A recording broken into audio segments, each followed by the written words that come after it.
Bien, alors aujourd'hui, on va voir une vidéo. Dans cette vidéo, les effets dans le logiciel Adobe InDesign. Donc, les effets, si vous connaissez déjà Photoshop, Illustrator, c'est quelque chose qui est beaucoup moins important dans InDesign, mais qui permet éventuellement de ne pas aller dans un autre logiciel pour tout faire à l'intérieur. Alors, je vais vous montrer les effets, on va dire, de base, et ensuite, dans un deuxième temps, je vous montrerai également les subtilités de ces fonctions-là.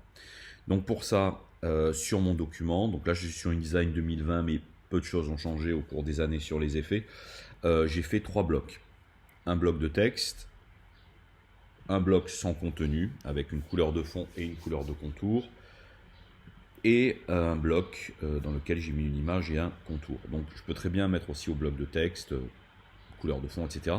On va le voir. Donc quand je sélectionne un bloc, par exemple celui-là, je vais pouvoir appliquer des effets. Ces effets, vous les trouvez soit dans la barre de contrôle qui est ici, soit dans le menu Objet, Effets. Donc dans la barre de contrôle, ça s'appelle FX, et quand on clique dessus, on retrouve exactement la même chose que dans le menu Objet, Effets. Donc les effets sont, comme on le voit ici, découpés en 1, 2, 3, 4 catégories. La première, il s'agit des transparences. La deuxième, ce sont tous les effets classiques.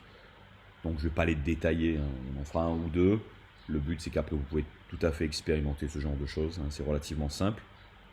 Ombre portée, ombre interne, lueur externe, lueur interne, biseautage, estampage, satin, contour progressif, simple, directionnel et dégradé. Donc ça, ce sont la liste des effets. Ensuite, quand vous avez appliqué sur des objets des effets, pour effacer les effets, vous allez dans effacer les effets, je vais vous le montrer. Effacer les transparences. Les transparences, c'est un sujet assez compliqué dans InDesign, puisque quand on va fabriquer un PDF, donc un fichier qu'on va exporter, ces transparences vont du coup devoir être ou pas aplaties quand vous fabriquerez un PDF en fonction du RIP qu'on va utiliser. Alors, ce sont des choses qui sont un peu anciennes, hein, les PDF 1.3, 1.4 me semble-t-il, devaient strictement aplatir ces transparences, qu'on appelait des atomic regions, hein, dans le vocabulaire Adobe, puisque derrière, InRip, lorsque vous envoyez votre fichier à l'impression pour de l'impression offset, ces transparences vont être découpées en tout un tas de zones pour pouvoir être comprises par le RIP. Donc ça, je n'irai pas plus loin là-dedans, mais c'est pas parce que techniquement à l'écran c'est facile d'appliquer une transparence ou un effet que derrière, dans la réalité des faits, lorsqu'on va imprimer notre fichier chez un imprimeur, eh bien ça risque de ne pas être un peu touchy au niveau de la finalisation. Hein, ne vous dites pas spécialement, il faut que je sois un très grand créatif pour avoir besoin de l'aplatissement des transparences, pas du tout. Une ombre portée, des fois, selon sur quoi elle est apposée au plan, peut générer des problèmes de résolution, des problèmes de surimpression du noir, etc. Donc moi, pour l'instant, je vais m'en tenir uniquement à l'application de ces effets. Et éclairage global, je n'irai pas là-dedans, mais si vous connaissez déjà Photoshop, rapidement, éclairage global, quand vous mettrez une ombre portée, lorsque vous cochez éclairage global, tous les objets qui auront une ombre portée, si éclairage global est coché, auront une ombre qui bougera en même temps, donc comme si la source lumineuse éclairait la somme de ces objets et que toutes les ombres portées étaient donc soumises à la même source lumineuse. Voilà, donc je n'irai pas plus loin là-dedans. Si vous connaissez déjà ça dans Photoshop, c'est la même chose. Si vous ne connaissez pas dans InDesign, vous regarderez. Donc l'idée, je vais par exemple mettre une ombre portée à un objet.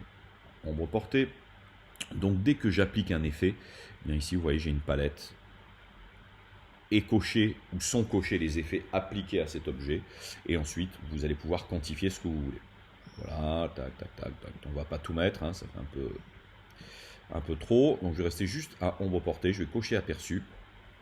Et voilà, ici j'ai mon ombre. Donc cette ombre ici dans Photoshop, quand je clique sur le document, je peux la déplacer.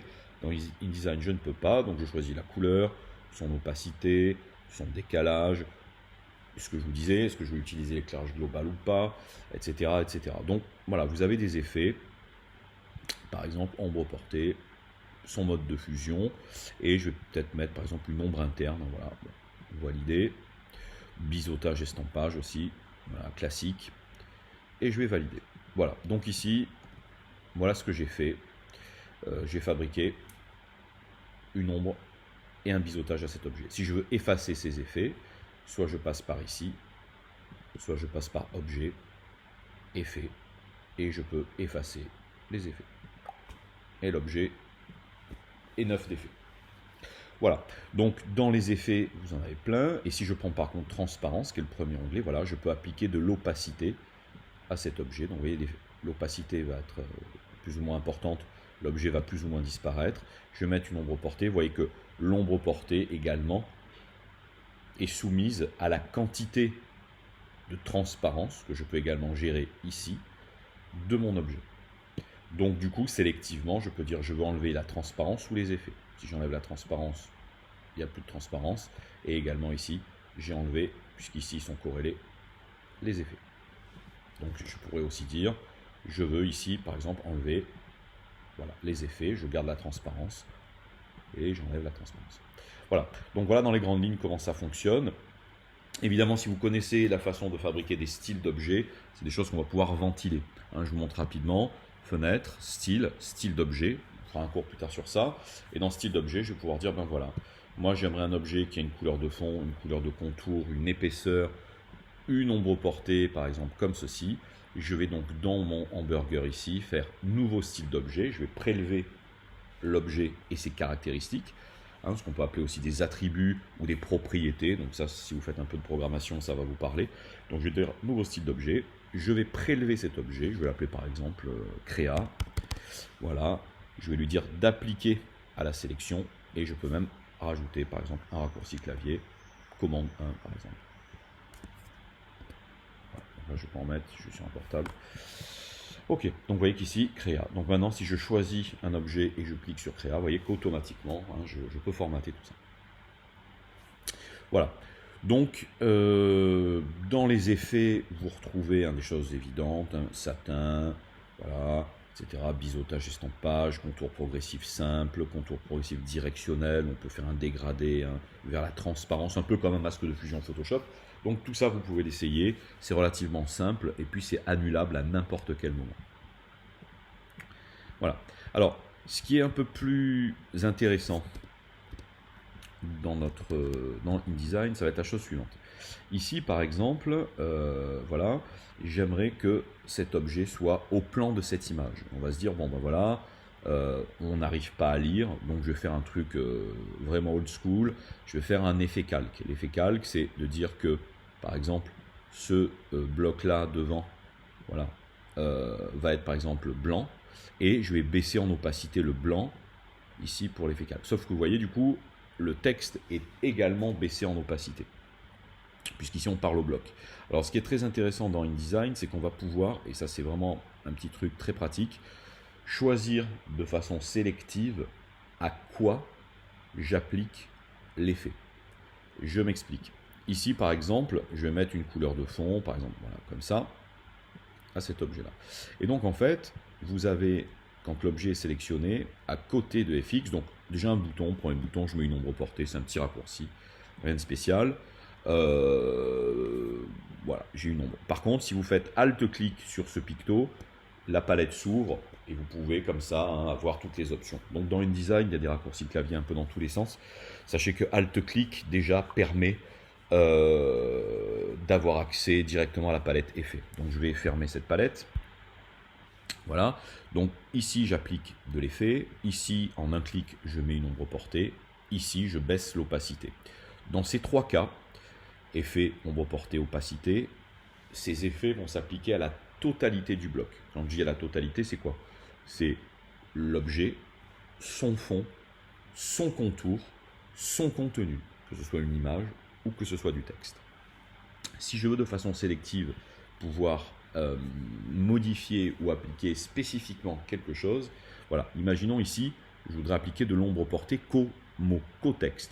Si je clique sur ombre portée, vous voyez que comme l'objet a un fond, c'est l'objet total qui a une ombre portée. Donc je vais me dire, ben, je vais enlever le fond. Et à ce moment-là, je mets une ombre portée. Donc c'est sûr que là, ça va être le texte. Mais du coup, si je remets un fond, c'est appliqué au fond. Donc on voit que là, il n'y a pas de solution. Donc l'idée, elle est très simple, c'est que ici, on a un petit picto qui va nous permettre de choisir sélectivement à qui j'applique quoi. Et donc, quand j'ai un bloc de texte, on voit que avant toute chose, objet est coché. Ça veut dire que tous les effets, toutes les transparences appliquées vont être appliquées à l'objet dans sa totalité. Par contre, je vais pouvoir maintenant spécifier quelque chose. Je vais dire, voilà, maintenant je voudrais appliquer, par exemple, au texte une ombre portée. Vous voyez que quand je clique ici, ça l'applique au texte. D'ailleurs, le picto ici a changé, on parle au texte. Je voudrais maintenant mettre un fond, et on voit bien que ici, il y a bien une ombre portée sur le texte, et que si maintenant je dis je veux parler au fond de l'objet et mettre une ombre, vous voyez que c'est bien au fond de l'objet. Donc pour mon effet calque de tout à l'heure, je vais par exemple faire un bloc de texte, très simple. Ce bloc de texte, je vais lui mettre une couleur par exemple de fond blanche. Je vais mettre, peu importe, du texte à l'intérieur, donc je vais marquer, j'en sais rien, bateau. Voilà, je vais centrer horizontal, centrer vertical. Voilà. Je vais mettre ça un peu comme une légende ici. Voilà. Et ce que je vais par exemple dire là, je vais lui dire voilà, je voudrais que le fond soit baissé en transparence. Et à ce moment-là, vous voyez que le texte, la typo, n'est absolument pas altéré par la baisse en opacité, puisqu'elle ne s'applique qu'au fond. Donc si je reprends éventuellement cet objet, je vais dire, imaginons que je veuille un biseautage et estampage, je vais ici dans biseautage et estampage, on voit que ça s'applique à tout l'objet, donc je vais annuler, je vais dire, je voudrais appliquer au contour, hop, un biseautage et estampage. Et à ce moment-là, ça ne s'applique qu'au contour. D'ailleurs, quand on retourne dans les styles d'objets, vous voyez qu'on retrouve la même chose, j'applique les effets à quoi? À tout l'objet, au contour, au fond ou au texte. Donc ça va nous permettre comme ça de cibler à quoi je vais appliquer les effets. Si j'ai une image par exemple ici, on retrouvera une autre entité qu'on n'a pas vue pour l'instant, c'est la notion de fond, c'est-à-dire d'image qu'on a ici, qu'on va appeler graphique. Donc graphique en fait c'est je veux appliquer pas au bloc, pas au fond, pas au contour, pas au texte fatalement puisque c'est un bloc image. Je vais appliquer au graphique, sous-entendu à l'image par exemple.